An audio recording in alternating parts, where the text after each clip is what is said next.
people. Let's break it down like this. Ghost in the Machine. Ghost in the Machine. Ghost in the Machine. That is the official title for the very final episode, people. Yes, the grand finale of the series that we've all known to love or come to love, which is Power Book 2 Ghost. Now, before I decided to make this video, I watched what, the other power content creators who make this type of content were talking about. Seeing if these guys had similar ideas to me, or if they may have come across something or thought about something that I haven't thought about yet, which would help me better make this video for you guys, the viewers and watchers. And after watching MovieBot's final thoughts on what can happen in episode 10, and after watching Getting It How I Lives, his thoughts for what could possibly happen, I officially feel like, as with a lot of situations, Getting It How I Live's opinion, being that I'm somebody who is still holding out for Ghost to return, I side more with Getting It How I Live and how he may think things are going. So what I'm going to do is I'm going to explain what I think is going to happen in my own way as far as Ghost returning and what's going to happen, okay? And I'm going to expound a little bit more on what he said because I had similar ideas. But first, of course, MovieBot stated that he just feels like it could happen as far as Ghost returning, but narratively speaking, it doesn't make much sense to him, which logically means something. But first, let's talk about Tariq and how this leads to Ghost returning and finally showing Tariq how he became untouchable. Now, from as far back as the previews and the sound bites before the season even started, and then over the course of the season, we've seen Tariq be utterly just embarrassed at himself, and he has this attitude of the nerve of these niggas. Especially from the end of season 3, where he was about to die, Brayden saved his life or whatever. From that moment on, he's had the energy of the audacity of these niggas, right? I give them my talents, I offer my resources, I offer my help, my brain, that they know I have that is on a higher level, right? They turn against me when I'm just trying to help everybody eat. And then we see him take this persona where he says, listen, I'm tired of being a hunted. I want to be the hunter. However, he has literally spent the entire season being hunted, being pushed around, being punched around, because Tariq, if he not going to get anything else done, he going to get his ass kicked by somebody, right? He going to get punched in the face. He going to get put on his back, right? All the way up until episode 9, where he finds out that Noma and Carter teamed up against him. This is where we see Tariq be literally angry. Not for the first time per se, but this is the angriest we've ever seen him, right? And there's more anger to come. But when it comes to Tariq, he wanted to be untouchable.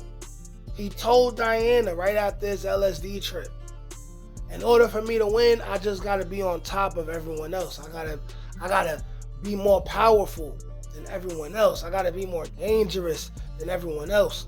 But here's the thing that Tariq can never fully figure out, which is how the hell are you gonna get there, Tariq? When you're under the level of a mid-level successful drug dealer, right? Compare him to Zion. Zion was what, a mid-level? He wasn't an official distro, right? And Tariq was under him. Tariq was under pressure by him. And under pressure by Carter. And under pressure by Noma. He cannot see what Ghost seen and what Ghost started to see and really realize that he had no choice but to do. And this is considering that Ghost is alive. This is me speaking as if Ghost is alive and he is returning. This is how I'm giving this conversation to y'all right now. Tariq has not realized what Ghost realized around the time of Angela's death, which is that there is no escaping this shit.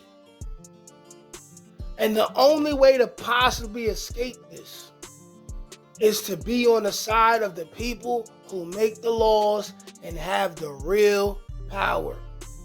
That is the government, the United States government, right? This and Ghost, through his actions over the course of OG Power, has always showed that he respected and understood, right?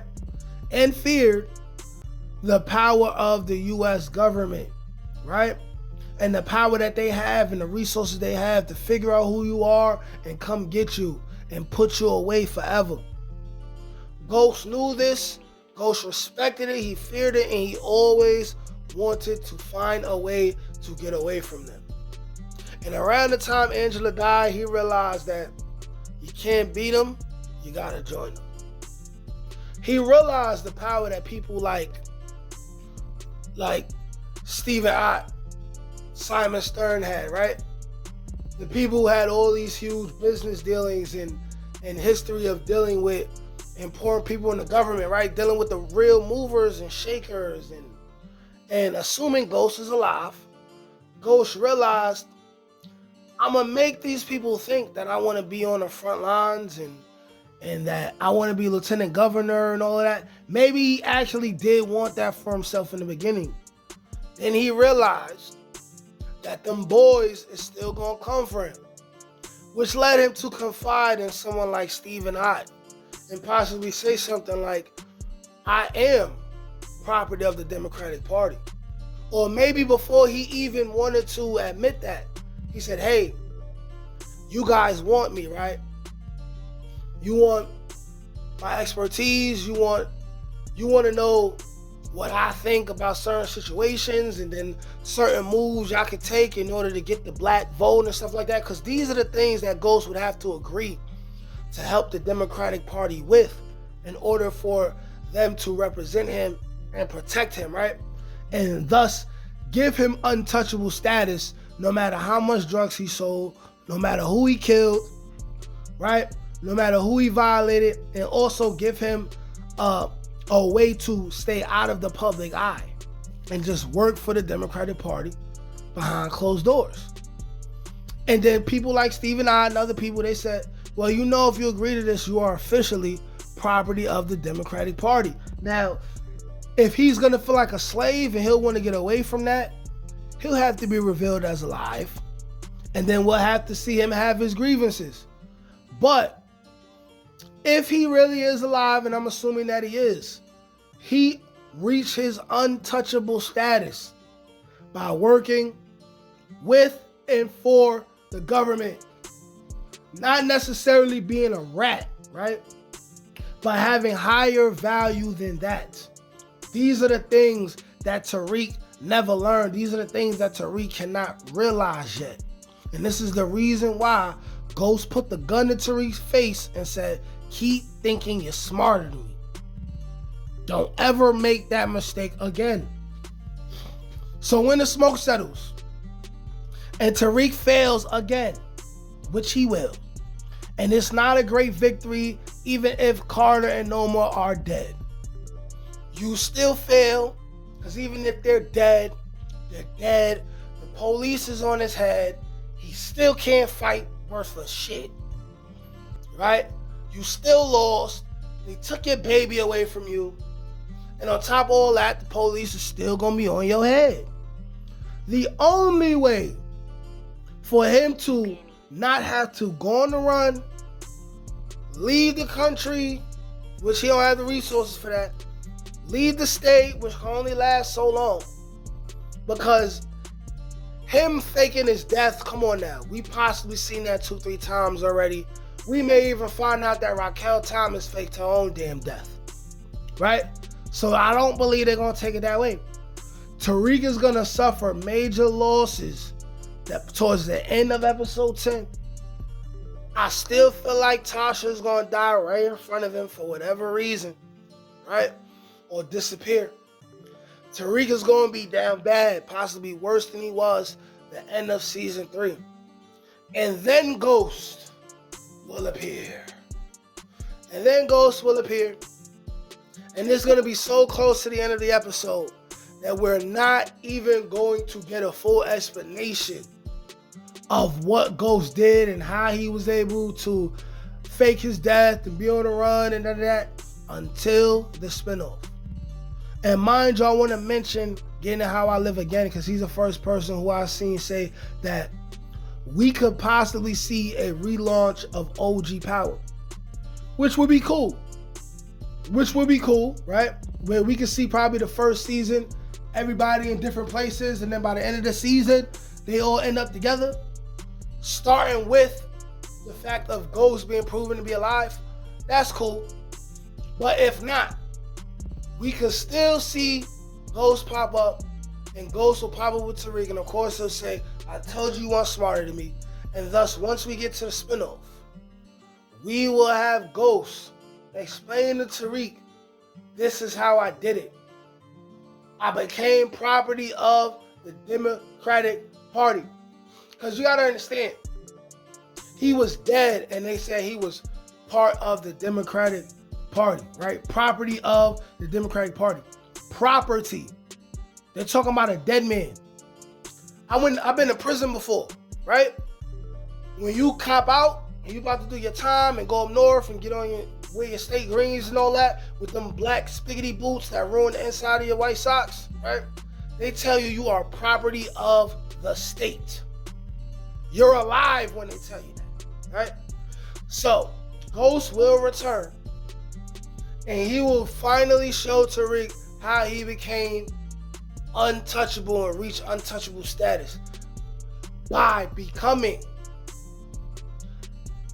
affiliated with the highest levels of government, which right now Tariq has no idea how to get there. Now let me know what y'all think. Like, share, comment, subscribe. Peace. Can't teach that shit, nigga. Come on. That's God-gifted. That's touched by an angel. That's on the dome, nigga.